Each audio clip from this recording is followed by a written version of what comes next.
We are talking today with Nahanni Rous. Nahanni Rous is the project co-manager and film producer of the new documentary Encounterpoint.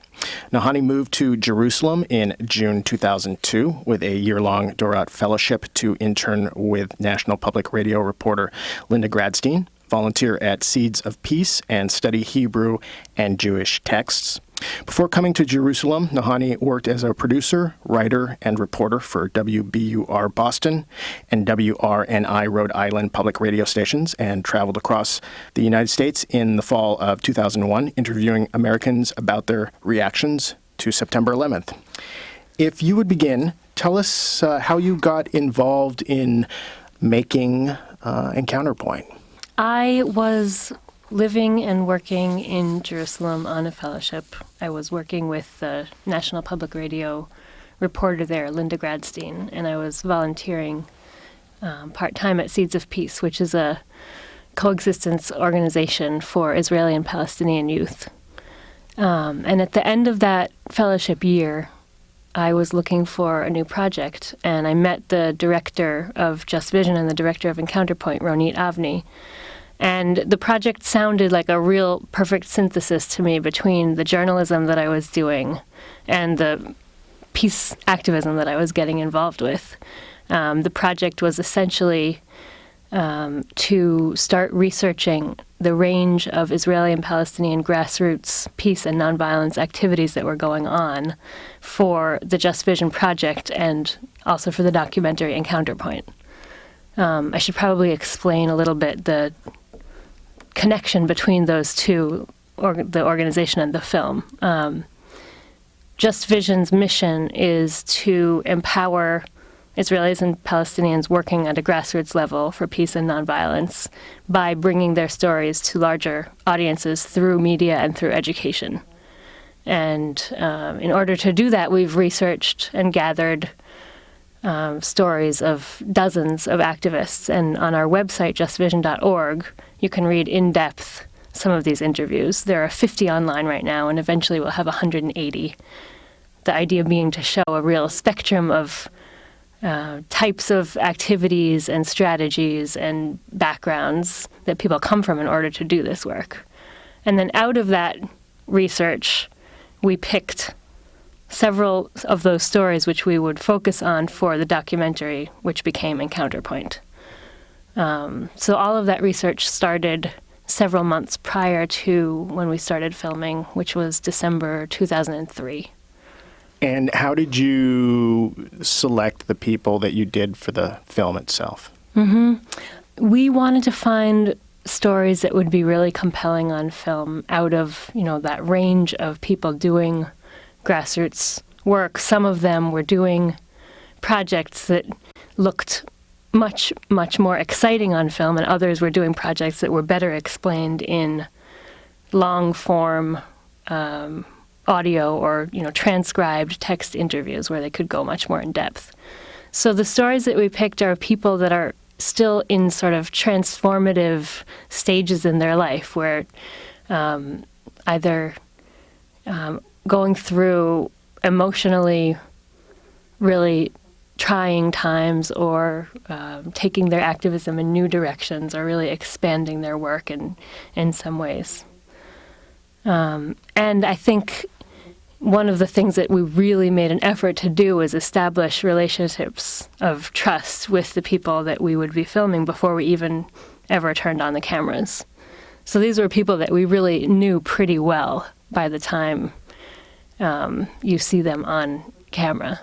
And that establishing the relationship of trust was key because you're looking at something that is probably about as raw in emotions as one can imagine. Yeah, that's right. The main core of the story are two people who are involved in a group called the Bereaved Families Forum, which consists of 500 families, Israelis and Palestinians, who have all lost close family members to the violence. And they work together for reconciliation, end to the violence, and end to the occupation. And we selected an Israeli and a Palestinian, two members of that Bereaved Families Forum to follow and to really be sort of the emotional core of the film. There are other organizations represented in the film, too, through different individuals. I should also back up and say that when I say we, it includes myself, Ronit Avni, who's the director of Encounterpoint, Jolene Makhlouf, who is another producer who's Palestinian, who is from Jerusalem and lives there still, and Julia Basha, who's the co-director, editor, and writer of Encounterpoint. And Julia came on to edit the film after she had just edited and co-written Control Room, which is the documentary about Al Jazeera's coverage of the war in Iraq. And your production team, the filmmakers, is an all-women team, is that correct? That's right. Yeah, we're all women. During most of the filming, we're all women under 30. That's not true anymore, but for most of the production time it was. And I think, first of all, we didn't set out on purpose. When Ronit was looking for the team, she didn't really have that in mind. It just happened. And I think that in many ways it really served us very well, because I think a lot of the times people maybe were quicker to trust us and to let us into their lives because they didn't feel threatened by us. It could be that in some cases people didn't take us seriously either. I'm not talking about the main subjects of the film, but for example, when one of the subjects would bring us to speak to a group, that when we would come in with a camera, most people didn't really give it a second thought. They didn't question what we would be using this material for. And I think that also speaks to the credibility that the film subjects have in their own societies, because they trusted us to be following them with cameras, and they could then turn to people and say, these people are filming me. Do you mind if we film? And we really didn't run into anybody who had a problem with it. Now, had you worked with films a lot prior? Not a lot. I had worked on one film and done some interviewing and working with the cameraman during the filming process, but I had never been involved in a film project start to finish like this in such an intimate way. But you had done radio in the past. Yes. So did you find this to be a big jump, both film-wise and also the subject matter? The subject matter I was becoming familiar with through journalism work. When I went there, it was to work with this journalist, and I did some freelancing in radio on my own from there. So, of course, it's a huge, deep conflict. The context is just enormous, and to start to get your head around that always takes a very long time. And then the stories of individuals who were grappling within that context to try to, to empower themselves and their communities to make a change were extremely inspiring to me, both as a journalist and as a person. I think in terms of the medium, it was very hard for me to get used to the camera. And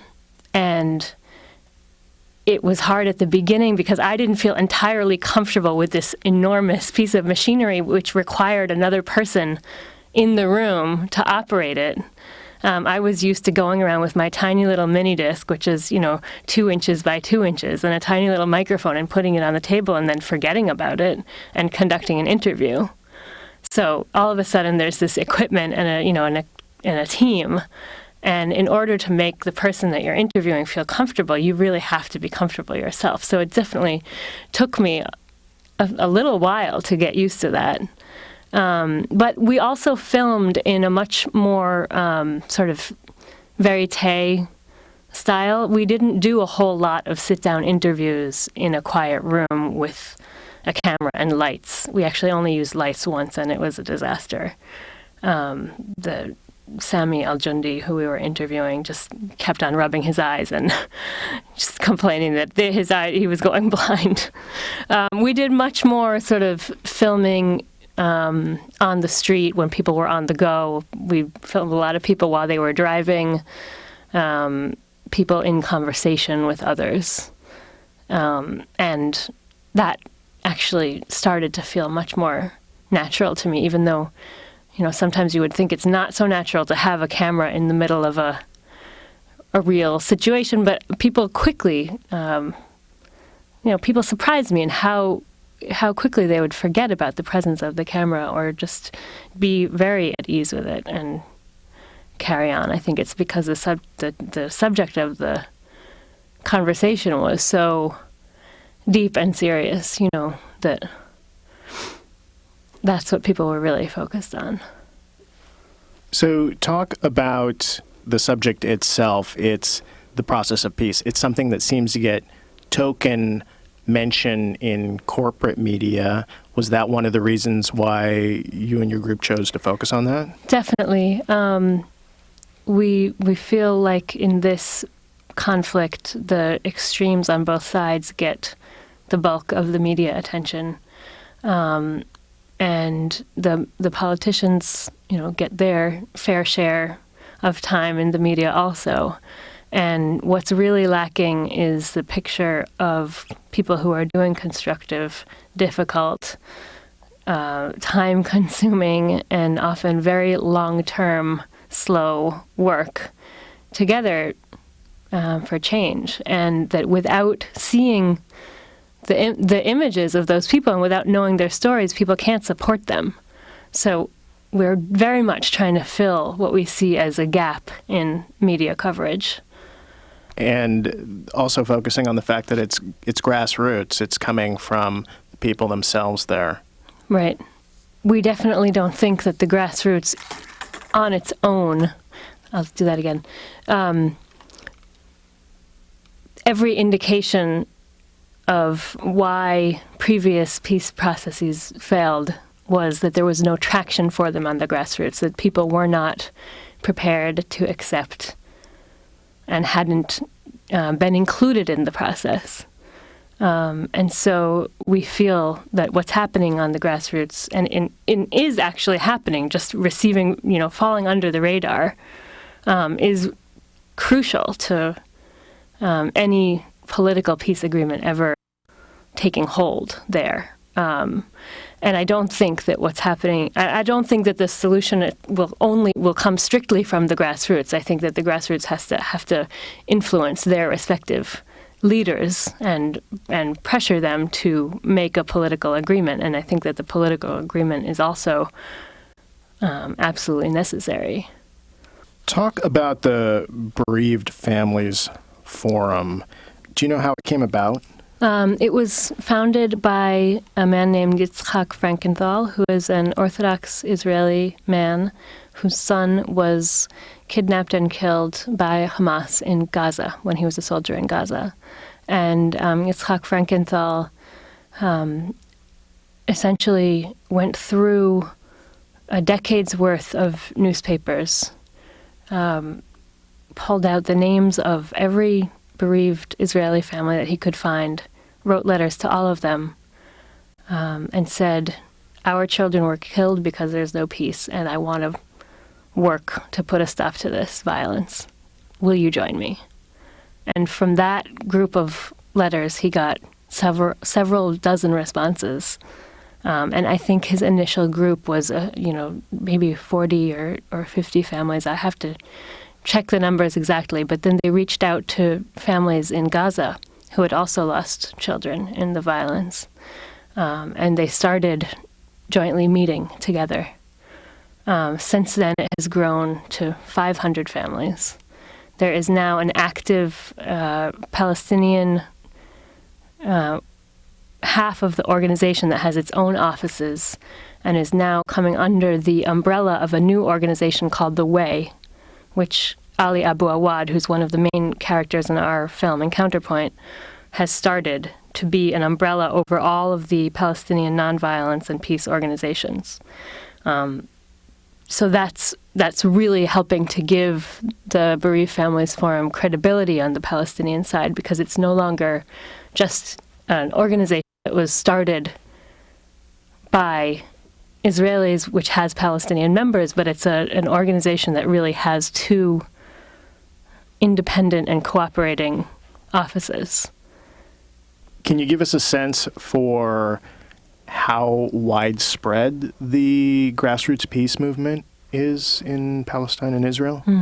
This is something that I really wish I had concrete numbers for, because it's a question that people ask all the time, and it's a really hard figure. These people that we're highlighting in the film are definitely not part of the mainstream on each side. I mean, they're people that sort of come from the mainstreams of their society and have really transformed their lives to work for something that goes above and beyond what the mainstream is generally willing to accept or do. I mean, there's a lot of shifting in public opinion on both sides, depending on what's going on the political level. I think the Bereaved Families Forum, of all of the groups, has such credibility because these are people who have suffered the worst of the conflict, and yet they are using their credibility to speak for something that doesn't have to do with retribution and revenge. And that's a very powerful place to speak from in a conflict like this, where the names of those killed are often held up and waved as, reasons to continue the violence. I think that, I could give you an example. Ali Abu Awad has been really pushing his nonviolent movement and taking his ideas to places in Palestinian society that you might not expect, speaking with people in Al-Aqsa Martyrs Brigades and with Hamas. And he's been telling us about some of these conversations. And he says that there have been people in those militant groups who have said to him, I support what you're doing, but I can't publicly say that I support what you're doing because of my position, because actually they feel that their life may actually be in danger for publicly coming out and supporting what he's doing. And similar things are true on the Israeli side too. I think many more people on both sides than you would think by reading most media accounts are really in favor of a return to negotiations and finding a solution and getting, seeing an end to this conflict, because, people are tired of it. They're people just like we are. They don't want to be living in this situation either. And that seems to be one of the things that comes out in your film, that regardless of who you're talking to, it's similar themes. People who have had so much taken from them, and yet they're driven to go against both the societal expectation of this cycle of violence and search out different routes for peace. Yeah, and like I said, it's not just the Bereaved Families Forum that we see in the film. So it's not only people who have sort of suffered the worst loss possible who take it upon themselves to fight for peace. I think everyone living there is affected deeply in one way or another by this conflict. And many people that I've interviewed for this sort of the wider project of Just Vision have told me that they got active in this work only after the Second Intifada began, because they began to realize that this was, not going to stop unless regular people kind of rose up and did their part, and that they just couldn't sit back anymore and watch. What are you hoping ideally to accomplish with the film? We're trying to use the film as a catalyst for organizations getting together and starting to dialogue and starting to be more engaged and active on this issue here in the States, for one thing, and to really think about what they can do as communities to both support work like this and to think about what the U.S. role is in the conflict.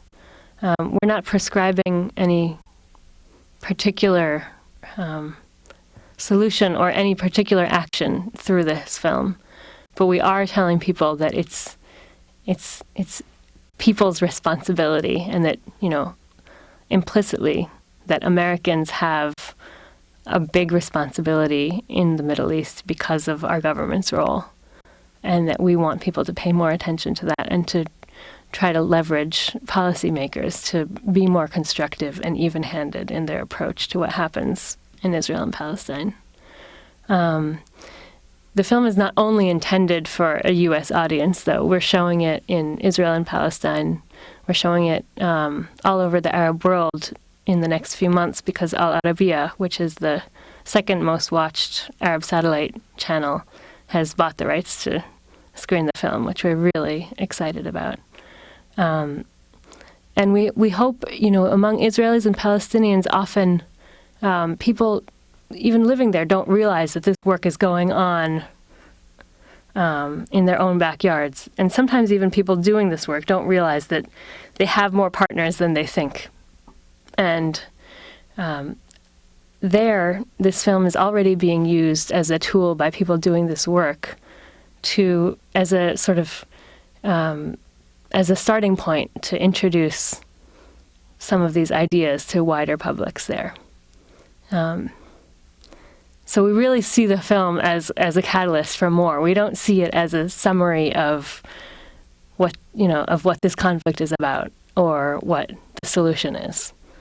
The best that can happen after this film is that people start to think and people start to talk to each other and to move. And one would suspect that the situations that you show in your film are probably being mirrored in other countries and other conflicts around the world. Yes, I do think that this model that we've used both with the documentary and with the Just Vision website of having a film complemented by longer form interviews that describe best practices and sort of more in-depth look at peace-building work. I think this can be repeated in other regions, and I think that this may be a way to bring practitioners from different regions together. I mean, I've already met several people through film that work in other regions of the world, and it was very interesting to share experiences with them. I want to go back and share what happened in the Jerusalem International Film Festival this summer. That was our Middle East premiere, and it was a packed audience. We sold out to 400 people. The Bereaved Families Forum made efforts to get permits for Palestinians from the West Bank to come attend the screening in Jerusalem, and we had several Israeli settlers in the audience as well. In addition, the audience was mixed between people who were working in the sort of peace work field and people who are totally unfamiliar and had never really seen anything like this before. And we were all, I think, really sort of apprehensive about what the reaction would be. We had done so well in New York, and at the premiere at the Tribeca Film Festival, we filled the theater all the time, and we got standing ovations, and we felt like, okay, well, that's one thing, but what are they going to say in Jerusalem? When we invited the film subjects onto the stage, the whole audience stood up and gave them a standing ovation. And that was really thrilling. It happened to be the day that the war between Israel and Hezbollah started, literally several hours before our screening. So I think that really somehow made people react even, on the emotional gravity was just heightened. And then something happened during the Q&A session, which is actually repeated often in screenings in this country. a Jewish Israeli man stood up and he said, I feel that this film is really pro-Palestinian. And then a Palestinian woman stood up and said, this film is so biased toward the Israeli side, I'm very disappointed. And then in the courtyard after the film, the two of them found each other and had a half-hour-long conversation. And the best situation for showing this film, I think, is to have a really diverse audience and to have comments like that come up in the Q&A session afterwards, because then people can really realize that things that they had, were comfortable with in the film, somebody next to them was uncomfortable with, and vice versa. So that they can really start to feel the power of the film is that it represents many different viewpoints. And I think for us, that it's sort of almost the best scenario when we get two comments like that, because it really adds to people's understanding of the conflict, and I think what it's like to work in joint, peace projects within this context. It's not all about just getting along.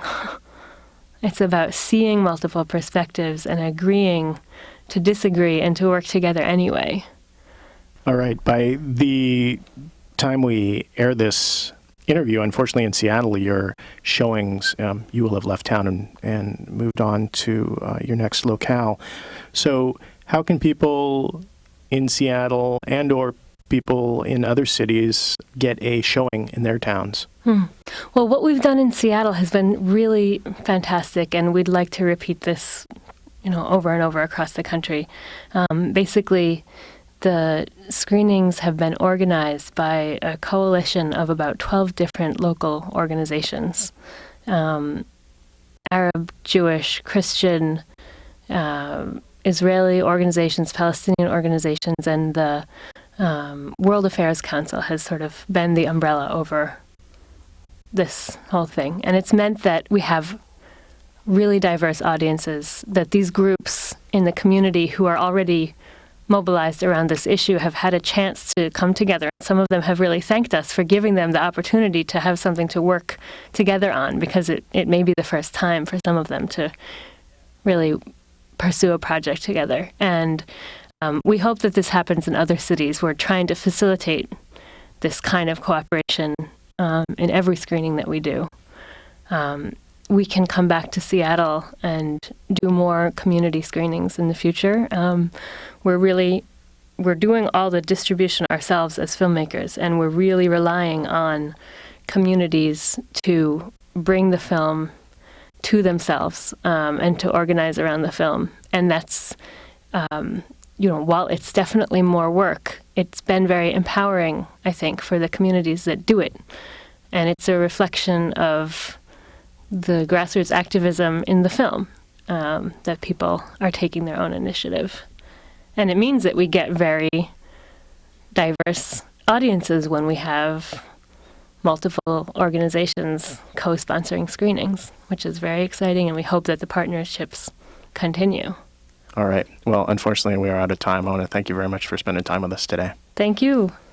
We have just been talking with Nahanni Rous. She is the project co-manager and film producer of the new documentary Encounter Point.